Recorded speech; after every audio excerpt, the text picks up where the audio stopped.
میری بیوی بہت معصوم تھی، لیکن اس کی کچھ عادتیں ایسی تھیں جو میری سمجھ سے باہر تھیں۔ جب میں اسے کچھ کہتا تو وہ پریشان ہو جاتی، اور حیرت کی طور پر وہ یہ سب عجیب حرکتیں کرتی بھی میرے سامنے تھی۔ پہلے تو اس کا بچپنا اور معصومیت سمجھ کر میں اگنور کرتا رہا، پر اب مجھے کوفت ہونے لگی تھی۔ میں جب بھی گھر آتا تو میری بیوی مجھے دیکھ کر ڈر جاتی اور فوراً اپنی قمیض کے دامن کو چھپاتی ہوئی صحن میں آتی اور اس پر مٹی ڈالنے لگ جاتی، جیسے کچھ صاف کرنے کی کوشش کرتی ہو۔ میں اسے پوچھتا تو وہ کہتی، مجھے مٹی کی خوشبو پسند ہے، آپ تو بس وہم ہی کرتے رہتے ہیں۔ ایک دو بار میں نے اس کی حرکت اگنور کر دی، مگر اب وہ ہمیشہ ہی ایسا کرنے لگی تو مجھے کچھ شک ہو گیا۔ ایک دن میں نے آفس جانے سے پہلے اپنے کمرے میں خفیہ کیمرہ لگا دیا اور آفس جا کر سارا دن بیوی کو نوٹ کرتا رہا، مگر یہ دیکھ کر تو میں اتنا شرمندہ ہوا کہ میری بیوی تو نمازی اور پرہیزگار ہے۔ میں خوشی خوشی گھر آنے لگا تو ایک نظر پھر سے کیمرے میں دیکھا تو پیروں تلے سے زمین نکل گئی، کیونکہ میری بیوی کے تو 5۔ ہمارا گھرانہ ایک بے حد خوشحال گھرانہ ہے، کسی بھی چیز کی کوئی کمی نہیں تھی۔ میرے گھر میں میری ایک ماں اور بہن رہتے ہیں۔ میرے باپ کا کچھ سال پہلے انتقال ہو گیا تھا۔ اس کے بعد میں نے ہی اپنی بہن اور ماں کو سنبھالا۔ 2 سال پہلے میں نے اپنی بہن کی شادی کر دی تھی۔ میری بہن کے جانے کے بعد گھر سونا سونا سا رہنے لگا، تو ماں نے میری شادی کرنے کا بھی سوچا، اس لیے انہوں نے لڑکیاں دیکھنا شروع کر دیں۔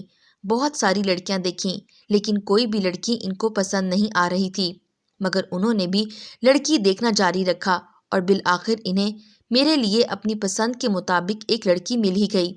شاید میری ماں کو وہ لڑکی اتنی پسند آ گئی تھی کہ انہوں نے جھٹ منگنی پٹ بیاہ کر دیا۔ میری بیوی بہت ڈرپوک تھی، چھوٹی چھوٹی باتوں پر ڈر جاتی، لیکن اپنے ڈر اور خوف کے علاوہ وہ بہت زیادہ ہی معصوم تھی۔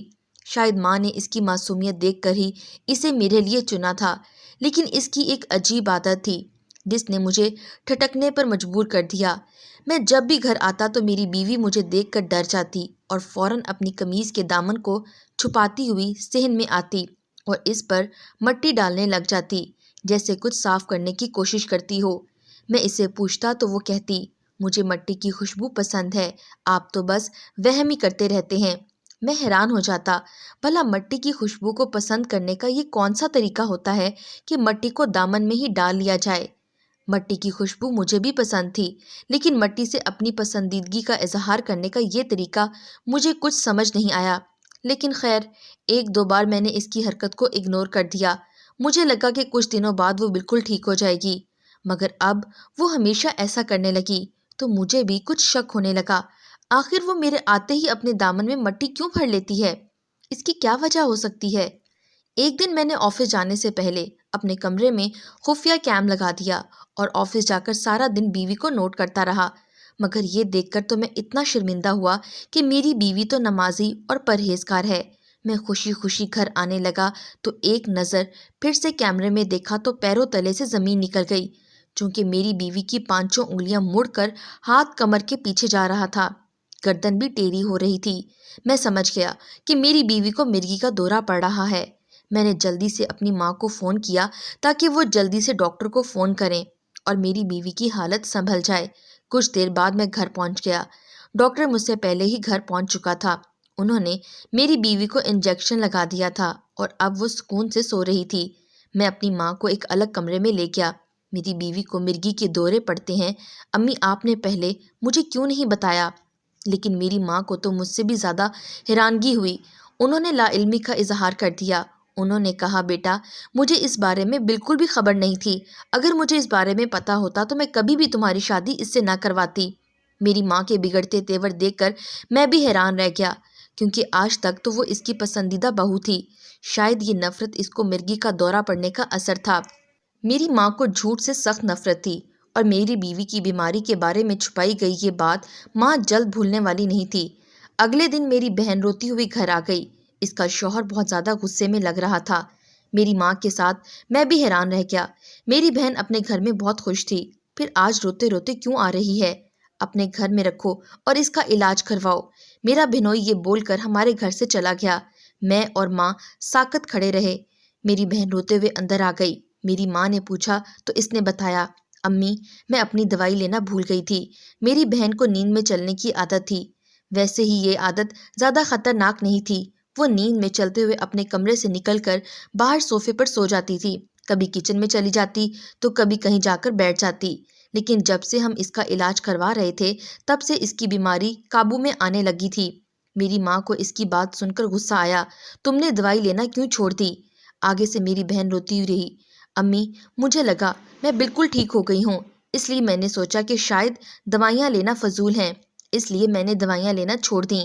مجھے کیا معلوم تھا دوائیاں چھوڑنے کے بعد میری یہ بیماری میری شادی شدہ گھرستی کے لیے ایک عذاب بن جائے گی۔ میری ماں اسے اپنے کمرے میں لے گئی۔ صبح سے اس کا علاج دوبارہ شروع کروانے کا فیصلہ کیا، لیکن میں بہت حیران ہوا۔ اگر بیوی بیمار ہو تو کیا اسے میکے چھوڑ دینا چاہیے؟ میں اپنی بیوی کے پاس آیا جس کی حالت ایک دن میں نچڑ کر رہ گئی تھی۔ میں خاموش ہو گیا۔ اسے کھانے کا پوچھا تو اس نے نکاحت زدہ لہجے میں منع کر دیا۔ صبح جا کر میری ماں میری بہن کی ادویات لے کر آئی، لیکن اسی کے ساتھ پورے گھر میں تماشا بھی کھڑا کر دیا۔ ان کا کہنا تھا جب میری بیٹی بیماری کے باعث اپنے میکے میں آ کر بیٹھ گئی ہے تو بہو کو بھی سسرال میں رہنے کا کوئی حق نہیں، وہ بھی اپنے میکے میں جا کر رہے۔ مجھے اپنی ماں کی سوچ پر شدید حیرت ہوئی۔ جس بہو کو وہ اتنے ارمانوں سے بیاہ کر لائی تھیں اب ذرا سی بات پر گھر سے نکالنے کی بات کر رہی ہیں۔ آج میں اپنی بیوی کے حق میں اور اپنی ماں کے خلاف بولا۔ اس پر بھی مجھے رن مرید ہونے کا لیبل لگ گیا، لیکن مجھے یہ بات بالکل بھی گوارا نہیں تھی کہ کسی ایک کے کیے کی سزا دوسرے کو دی جائے۔ اس کے بعد میری بیوی کے ساتھ میری ماں اور بہن کا رویہ تھوڑا سخت ہو گیا۔ اس کا حل نکالنے کے لیے میں نے اپنے بہنوئی سے بات کرنا ضروری سمجھا، اور پھر میں نے اس سے بات کی اور اسے سمجھایا، دیکھیں اس طرح اپنی بیوی کے ساتھ سلوک نہیں کیا جاتا۔ اگر بیوی بیمار ہے تو اس کا علاج کروانے کی بجائے تم نے اسے گھر سے نکال کر میکے پہنچا دیا۔ اسی طرح ہی کرنا تھا تو میری بہن سے شادی ہی نہ کرتے۔ میری باتوں پر وہ تھوڑا شرمندہ ہوا اور 2 دن کے بعد میری بہن کو لے کر چلا گیا۔ میری ماں کچھ سکون میں آ گئی اور جو میری بیوی کے ساتھ ان کا سخت رویہ تھوڑا سا بہتر ہو گیا، لیکن پہلے جیسی بات اب نہ رہی تھی۔ میں اس سارے جھمیلوں میں وہ چیز بھول ہی گیا کہ میری بیوی اپنے دامن میں مٹی کیوں ڈالتی ہے۔ میری بہن کے جانے کے بعد میں نے اسی مسئلے کی طرف دھیان دینے کی ٹھانی۔ بھلا ایسی کیا وجہ ہو سکتی ہے کہ وہ اپنے دامن میں مٹی بھر لیتی ہے؟ کمرے میں بھی مجھے کچھ نظر نہیں آیا۔ دوسرے دن، تیسرے دن میں نے کیمرے میں اس کی ایک ایک حرکت کو نظر میں رکھا، لیکن مجھے ایسی کوئی چیز نظر نہ آئی جس سے میں یہ جان پاؤں کہ آخر کار وہ اپنے دامن میں مٹی کیوں ڈالتی ہے۔ میری پریشانی حد سے زیادہ ہوتی جا رہی تھی، کیونکہ میں سارا دن کیمرے میں نظر رکھتا تو وہ نارمل ہوتی، جیسے ہی میں گھر جاتا تو وہ اپنے دامن میں مٹی ڈالنا شروع کر دیتی۔ تھک ہار کر ایک دن میں نے اس سے پوچھ لیا، آخر تم اصل وجہ بتاتی کیوں نہیں ہو؟ کیوں تم میرے آتے ہی اپنے دامن میں مٹی بھر لیتی ہو؟ بدلے میں وہ رونے لگی اور مجھ سے کچھ نہ پوچھنے کا بولنے لگی۔ اس کے رونے سے میں گھبرا گیا۔ اگلے دن میری بیوی کا چچا ہمارے گھر آیا۔ میں آفس سے آیا تو وہ میری ماں کے ساتھ لاؤنج میں بیٹھا باتیں کر رہا تھا۔ میں ان کے پاس آ کر سلام کر کے اپنے کمرے میں چلا گیا۔ نہا کر میں کھڑکی میں کھڑا ہو گیا، مگر سامنے لاؤنج کا منظر دیکھ کر مجھے حیرانی ہوئی۔ میری ماں میری بیوی کے ماموں سے چیخ چیخ کر باتیں کر رہی تھی، جو دوری کے سبب مجھے سن نہیں رہی تھی، لیکن میں اتنا سمجھ گیا تھا کہ وہ میری بیوی کے ماموں کو دھمکی دے رہے ہیں، اور بے بسی سے وہ سر جھکائے سن رہے تھے۔ عین اسی وقت میری بیوی کمرے میں آئی۔ اس کے منہ سے ایسے لگ رہا تھا کہ وہ بہت زیادہ روئی ہو۔ کمرے میں آتے ہی اس نے اپنا سفری بیگ نکال کر اپنے کپڑوں سے بھرنا شروع کر دیا۔ مجھے حیرت ہوئی، کیا وہ مجھ سے پوچھے بغیر کہیں جا رہی ہے؟ تم کہیں جا رہی ہو؟ میں نے سوال کیا تو اس نے صرف ہاں میں سر ہلایا۔ مجھ سے پوچھے بغیر تم کہاں جا رہی ہو؟ باجی نے بولا ہے آپ سے وہ خود بات کر لیں گی۔ کیا مطلب؟ مطلب یہ کہ ماں نے آج میرے ماموں کو بلایا ہے، صرف اس لیے تاکہ وہ آ کر مجھے یہاں سے لے جائیں۔ میں حیرت سے دنگ رہ گیا، کیونکہ میری تو ماں نے ایسی کوئی بات نہیں کی تھی مجھ سے۔ کچھ دیر بعد وہ اپنے انکل کے ساتھ چلی گئی۔ ان دونوں کے جاتے ہی میں اپنی ماں کے پاس گیا اور ان سے اپنی بیوی کو بنا بتائے میکے بھیجنے کے بارے میں سوال کیا۔ انہوں نے یہ کہہ کے ٹال دیا کہ تمہاری بیوی بہت دنوں سے میکے نہیں گئی تھی، اسی لیے میں نے بھیج دیا۔ پتہ نہیں میری ماں کیا چاہتی تھی، لیکن میں خاموش ہو گیا۔ اب ماں کو کیا بولا جا سکتا تھا؟ لیکن 3 دن گزرنے کے بعد ماں کو بنا بتائے دوبارہ اپنی بیوی کو گھر لے آیا، مگر ہر بار میرے سسرال میں جیسے میری خاطر تواضع ہوتی تھی، اس بار ایسا کچھ نہیں ہوا، بلکہ سب لوگ عجیب نظروں سے مجھے گھور رہے تھے۔ میری ماں نے گھر میں دوبارہ تناؤ کا ماحول بنا دیا۔ میں بھی خاموشی سے بیٹھ گیا کہ کہیں نہ کہیں میں سمجھ رہا تھا کہ وہ مجھ سے کیا چاہتی ہیں۔ مگر میں وہ نہیں کرنا چاہتا تھا۔ دن گزرنے لگے اور میری بیوی نے دوبارہ اپنے دامن میں مٹی بھرنے والے کام شروع کر دیے۔ اب مجھے اس کی ان حرکتوں سے کوفت ہونے لگی تھی۔ میں نے کئی بار غصے میں اسے منع بھی کیا، لیکن شاید اس کی سمجھ میں میری کوئی بات نہیں آتی تھی، اسی لیے وہ یہ حرکت کرنا بند نہیں کرتی تھی۔ اب میں اس کی اس حرکت سے بیزار ہونے لگا تھا۔ لاکھ چھان بین بھی کر لی، مگر چاہ کر بھی اس کی اس حرکت کا کوئی سرا ہاتھ نہیں لگ رہا تھا۔ اس کی یہ حرکت پہلے کی طرح معمول بن گئی۔ پھر ایک دن میں روزمرہ کی روٹین کے مطابق گھر آیا تو گھر کے حالات دیکھ کر جھٹکا لگا۔ میری بیوی کا انکل دوبارہ ہمارے گھر آیا ہوا تھا اور اس بار وہ میری ماں کی بجائے میری بیوی کے سامنے تن کر کھڑا تھا۔ میری بیوی گھٹنوں کے بل بیٹھی رو رو کر ہاتھ جوڑے نہ جانے ان سے کیا بول رہی تھی۔ میری ماں صوفے پر بیٹھی پورا منظر سکون سے دیکھ رہی تھی۔ میں دوڑ کر ان کے قریب گیا تو میری بیوی آنسو صاف کر کے جلدی سے کھڑی ہو گئی۔ مجھے دیکھ کر میری ماں کے چہرے پر بھی پریشانی کے آثار نمایاں ہوئے۔ کیا ہو رہا ہے یہاں پر؟ میری پوچھنے پر میری ماں آگے آئی۔ انہوں نے معاملے کو پوری طرح مجھ سے چھپانے کی کوشش کی اور سارا الزام میری بیوی پر ڈال دیا۔ بیٹا، تمہاری بیوی اپنے میکے جانے کی بہت ضد کر رہی تھی، روزانہ ہی میرے ناک میں دم کرتی تھی۔ آخر کار میں نے اس کے انکل کو بلا کر اسے سمجھانے کا سوچا، کیونکہ یوں روز روز میکے چلے جانا کوئی اچھی بات نہیں ہے۔ ابھی ایک ہفتہ پہلے ہی تو میکے سے واپس آئی ہے، مگر یہ تو اپنے انکل کے سامنے یوں ترلے ڈال رہی تھی جیسے ہم نے اس پر بہت مظالم کر رکھے ہیں۔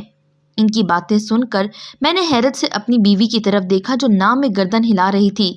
میری ماں کے چہرے پر غصے کے تاثرات ابھرے۔ میں سمجھ گیا اس بار بھی میری ماں نے ہی کچھ کیا ہے۔ میں اپنی بیوی کے انکل کی طرف متوجہ ہوا۔ ان سے سچ بتانے کا سوال کیا تو وہ بھی میری ماں کی باتوں کو صحیح بتا رہے تھے۔ میں نے اپنی بیوی کو ان کے ساتھ بھیج دیا۔ میری بیوی نے اشاروں سے کئی بار مجھے روکنے کی کوشش کی، مگر میں نے اسے نہیں روکا، کیونکہ اب میں روز روز کے تماشے سے بیزار ہو چکا تھا۔ اس لیے میں نے خود اپنی بیوی کو اس کے میکے بھیج دیا، مگر اس میں میری تھوڑی پلاننگ بھی تھی۔ اتنے دنوں کے تماشے سے میں یہ تو جان گیا تھا کہ میری ماں میری بیوی کو کسی بات پر بلیک میل کر رہی تھی۔ اس کے ماموں بھی میری ماں کی طرف تھے، اسی لیے تو اب میں نے خود معاملے کی تہہ تک جانے کا سوچا۔ بیوی کو جب میں نے میکے بھیجا تو میری ماں مجھ سے بہت زیادہ خوش ہوئی۔ 2 دن کے بعد میں آفس سے آدھے دن کی چھٹی لے کر اپنی بیوی کے میکے چلا گیا، مگر وہاں کا منظر دیکھ کر میں تو حیران رہ گیا۔ صحن میں درخت کے پاس بیٹھی میری بیوی اپنے دامن میں بالکل اسی طرح مٹی بھر رہی تھی جیسے میرے سامنے بھرتی تھی۔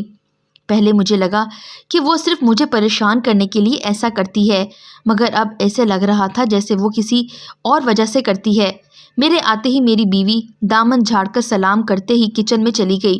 میں اندر جا کر اس کی نانی کے پاس بیٹھ گیا۔ مجھے دیکھتے ہی انہوں نے ناراضگی سے منہ پھیر لیا۔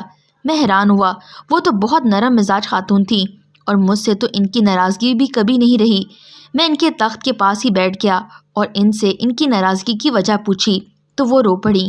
بیٹا، ہم نے تم لوگوں سے کچھ بھی نہیں چھپایا تھا، پھر تم دونوں میری معصوم بچی کو یوں ذلیل کیوں کر رہے ہو؟ میں ان کی باتوں پر حیران ہوا، کیونکہ میں سمجھ نہ سکا کہ آخر کار وہ کیا بات کر رہی تھیں۔ میں نے لا علمی کا مظاہرہ کیا تو انہوں نے مجھے کچھ بتانا شروع کر دیا۔ میری بیٹی یعنی تمہاری بیوی کی ماں بہت ضدی تھی۔ وہ اپنی جوانی کے دنوں میں کسی لڑکے کو پسند کرنے لگی تھی۔ اس نے مجھ سے اس بات کا ذکر بھی کیا تھا، لیکن میں نے اسے لڑکے کو بھول جانے کا بول دیا، کیونکہ میں اپنے خاندان کے مردوں کو جانتی تھی۔ جہاں ان کو پتہ چل جائے کہ فلاں کے ساتھ فلاں محبت کرتا ہے تو بنا معاملے کی چھان بین کیے سیدھے جان سے مار دینا ہی ان کے لیے محبت کرنے کے جرم کی سزا ہے۔ میرے منع کرنے کے بعد وہ خاموش ہو گئی اور پھر ایک دن وہ گھر سے چلی گئی اور جا کر اس سے نکاح کر لیا جس سے وہ محبت کرتی تھی۔ جس طرح لڑکی کی گھر سے بھاگ جانے پر لوگوں کے دل و دماغ پر بس خون سوار ہو جاتا ہے، اسی طرح میرے خاندان کے سر پر بھی خون سوار ہو گیا تھا۔ اب میں صرف اس کے لیے دعا ہی کر سکتی تھی۔ آخر کار انہوں نے میری بیٹی کو ڈھونڈ لیا اور اس کے شوہر کو مار ڈالا۔ میری بیٹی کو بھی مار دیتے، لیکن وہ تو پیٹ سے تھی، تبھی شاید کسی کے دل میں رحم آ گیا۔ میری بچی اجڑ کر بیوہ ہو کر گھر آ گئی۔ پہلی بار مجھے خاندانی انا زہر لگنے لگی تھی، مانا کہ اس نے بھاگ کر شادی کی، غلط کیا، لیکن نکاح کرنے کے بعد جب وہ ماں بھی بننے والی تھی تب اس کے شوہر کو مار کر انہوں نے آخر کار بدلہ لے کر ایسی کون سی مثال قائم کر دی تھی جو آنے والے نسل کو اچھی سیکھ دے سکے۔ میری بیٹی کی دنیا کچھ اس طرح سے اجڑی تھی کہ وقت کا مرا بھی ناکام آیا۔ پھر اس نے ایک بیٹی کو جنم دیا اور خود اس سفاک دنیا سے کنارہ کر گئی۔ میں بھی اپنی اکلوتی بیٹی کے غم سے ڈھہ سی گئی تھی، لیکن میں نے اس معصوم کے لیے خود کو مضبوط رکھا جسے دنیا میں آئے چند گھنٹے ہی ہوئے تھے۔ میرے خاندان والوں کو شاید اب بھی ترس نہیں آیا تھا، وہ تو اس بچی کو بھی کسی کچرے کے ڈھیر میں پھینک دینا چاہتے تھے۔ اور پھر پہلی بار زندگی میں نے اپنے خاندان کی مخالفت کی، اس بچی کو اپنے پاس رکھا۔ کچھ وقت تک ہمارے خاندان والوں نے مجھ سے قطع تعلق کر لیا، میرے شوہر اور بیٹے بھی مجھ سے حد درجہ برا سلوک رکھتے، لیکن میں نے ہمت نہیں ہاری۔ اپنی بیٹی کھو کر اب میں اس بچی کو نہیں کھونا چاہتی تھی۔ اپنی آپ بیتی داستان سناتے سناتے ان کا پورا وجود لرزنے لگا تھا۔ میرے بچے، تمہاری ماں کو یہ ساری باتیں بتا دی تھیں۔ میں نے تمہاری ماں کو بولا تھا میری معصوم بچی ساری زندگی ان کے تابع دار رہے گی، مگر بدلے میں کبھی اس کے ساتھ برا سلوک نہ رکھیے گا، اسے کبھی گھر سے مت نکالیے گا۔ لیکن شادی کے چند دنوں ہی بعد ان کے فون آ رہے تھے، ان کی بیٹی میرے بیٹے کے قابل نہیں ہے۔ میں مانتی ہوں ہم نے اسے مرگی کے دورے پڑنے والی بات کو چھپایا، مگر اس کا علاج ہو رہا تھا، وہ ٹھیک ہو گئی تھی۔ اسے مرگی کے دورے تبھی پڑتے تھے جب کوئی بات اس کے دماغ پر سوار ہو جاتی تھی۔ میں کہنا تو نہیں چاہوں گی، مگر تمہاری ماں اسے ذہنی اذیت دینے کے سوا اور کچھ نہیں کرتی۔ آپ بالکل فکر نہ کریں، اب آئندہ کچھ نہیں ہوگا۔ میں اپنی بیوی کو لے کر اپنے گھر آ گیا اور اب میں نے سوچ لیا کہ اپنی ماں سے سیدھے منہ بات کروں گا۔ میں گھر آتے ہی سیدھا اپنی ماں کے کمرے میں گیا، مجھے دیکھتے ہی وہ چونکی۔ ماں، میری بیوی کے ساتھ ایسا سلوک کیوں کر رہی ہو؟ آخر کار آپ نے خود ہی تو اسے میرے لیے منتخب کیا تھا۔ میری ماں کچھ پل کے لیے تو خاموش ہو گئی، شاید انہیں اندازہ ہو گیا تھا کہ میں سب کچھ سمجھ گیا ہوں، اسی لیے اب جھوٹ بولنے کا کوئی فائدہ نہیں۔ ہاں، میں نے اسے تمہارے لیے بڑے ارمانوں سے بیاہ کر لائی تھی، یہاں تک کہ میں نے ان لوگوں سے جہیز بھی نہیں لیا، مگر ان لوگوں نے ہمارے ساتھ دھوکہ کیا۔ ان کی بیٹی کو مرگی جیسی مرض ہے اور یہ بات ہم سے چھپائی۔ وہ لڑکی تمہارے قابل نہیں ہے، میں کہیں اور تمہاری شادی کروا دوں گی۔ ان کی باتوں پر میں انہیں دیکھتا ہی رہ گیا۔ ماں، ایسے تو پھر میری بہن کو بھی ہمارے گھر آ جانا چاہیے، جس طرح اس کی نیند میں چلنے والی مرض کو ہم نے چھپایا، اسی طرح انہوں نے بھی چھپایا۔ آخر کون ماں باپ چاہے گا کہ ان کی بیٹی ساری زندگی ان کے در پر بیٹھی رہے؟ اور ویسے بھی جس طرح رات کو نیند میں چلنے والی بیماری میری بہن نے جان بوجھ کر خود کو نہیں لگائی، بالکل اسی طرح میری بیوی نے مرگی کا مرض جان بوجھ کر خود کو نہیں لگایا۔ میں نے جب اپنی بہن کے شوہر کو یہ بات سمجھائی تو اسے بہت اچھی طرح سمجھ آ گئی اور وہ خوشی خوشی آپ کی بیٹی کو یہاں سے لے گیا۔ اب میرا فرض بنتا ہے کہ میں اپنی بیوی کا ساتھ دوں۔ میاں بیوی کا رشتہ مضبوط تبھی بنتا ہے جب وہ ایک دوسرے کے سکھ دکھ میں ساتھ رہتے ہیں، جس طرح میرے ابو ساری زندگی آپ کے ساتھ رہے۔ میں امید کروں گا آئندہ آپ اس پر ذہنی دباؤ نہیں ڈالیں گی۔ میری باتوں پر ان کا سر جھک گیا۔ مجھے امید تھی وہ میری بیوی کے ساتھ برا سلوک نہیں کریں گی، اور پھر واقعی میری ماں کا میری بیوی کے ساتھ رویہ بہتر ہو گیا، لیکن میری بیوی کی وہی حرکتیں شروع ہو گئیں۔ میرے گھر آتے ہی وہ دوبارہ دامن میں مٹی بھرنا شروع کر دیتی۔ ایک دن میرے آنے کے بعد جب وہ دامن میں مٹی بھرنے لگی تو میں نے تیزی سے آگے بڑھ کر اس کا دامن تھام لیا اور دیکھا تو اس کے دامن میں کچھ بھی نہیں تھا، بالکل صاف دامن تھا۔ میں نے غصے سے اس کی طرف دیکھا اور اسے کھینچ کر کمرے میں لے گیا۔ میں نے بولا، مجھے آج سچ سننا ہے، تم دامن میں مٹی کیوں بھرتی ہو؟ ویسے اگر تم سچ نہ بھی بتاؤ گی تب بھی تمہاری نانی مجھے سب کچھ سچ بتا چکی ہیں۔ میں نے اندھیرے میں تیر چلایا تھا جو نشانے پہ لگا۔ وہ رونے لگی، روتے روتے زمین پر بیٹھ گئی اور بولنے لگی، اب آپ سچ جان گئے ہیں تو اب آپ مجھے طلاق دے دیں گے۔ میں آپ کے سامنے ہاتھ جوڑتی ہوں، آپ مجھے طلاق نہ دیجیے گا، میرا کوئی قصور نہیں ہے۔ اس کی باتوں پر میں حیران ہوا، آخر کار وہ کس بارے میں بات کر رہی ہے؟ میں نے بولا، تم اپنے منہ سے مجھے سارا سچ بتاؤ۔ کچھ دیر رونے کے بعد اس نے مجھے سچ بتانا شروع کیا۔ بچپن سے ہی یہ سن رہی ہوں کہ میں کسی کا گندا خون ہوں۔ بابا اور باقی خاندان والے بھی مجھے ناجائز بولتے تھے، لیکن انہوں نے مجھے بتایا کہ میں ناجائز نہیں ہوں۔ میرے باپ کا نام بھی مجھے بتایا گیا، مگر خاندان والے اسے نہیں مانتے۔ ماموں نے مجھے بتایا، اگر آپ کو یہ بات پتہ چل گئی تو آپ اسی وقت مجھے طلاق دے دیں گے۔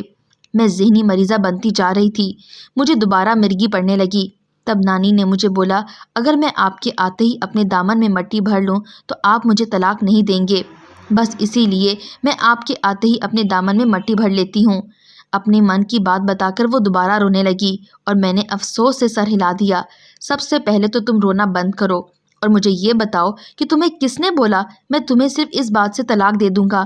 تمہاری نانی نے مجھے سب کچھ بتا دیا ہے۔ اور ویسے بھی اگر نکاح کا بندھن اتنا ہی کمزور ہوتا تو اب تک ٹوٹ چکا ہوتا۔ مجھ سے وعدہ کرو آئندہ ایسی حرکتیں نہیں کرو گی۔ زندگی کے آنے والے دکھوں کو سکھوں کو ایک ساتھ مل کر ایک دوسرے کا سہارا بن کر گزاریں گے۔ وعدہ کرو کہ تم آئندہ ایسا نہیں کرو گی۔ میری بیوی نے میرے ساتھ وعدہ کر لیا اور پھر اس نے اپنا وعدہ بھی نبھایا۔ الحمدللہ آج ہماری زندگی انتہائی خوشگوار اور پرسکون ہے۔ آخر میں اپنے سب بہن بھائیوں کو کہوں گا، اپنے جیون ساتھی کا خیال رکھیں، انہیں سمجھنے کی کوشش کریں۔ زندگی کا سفر آسان نہیں، ایک دوسرے کا ہمدرد بنیں، نہ کہ ایک دوسرے کو سب کے سامنے رسوا کریں۔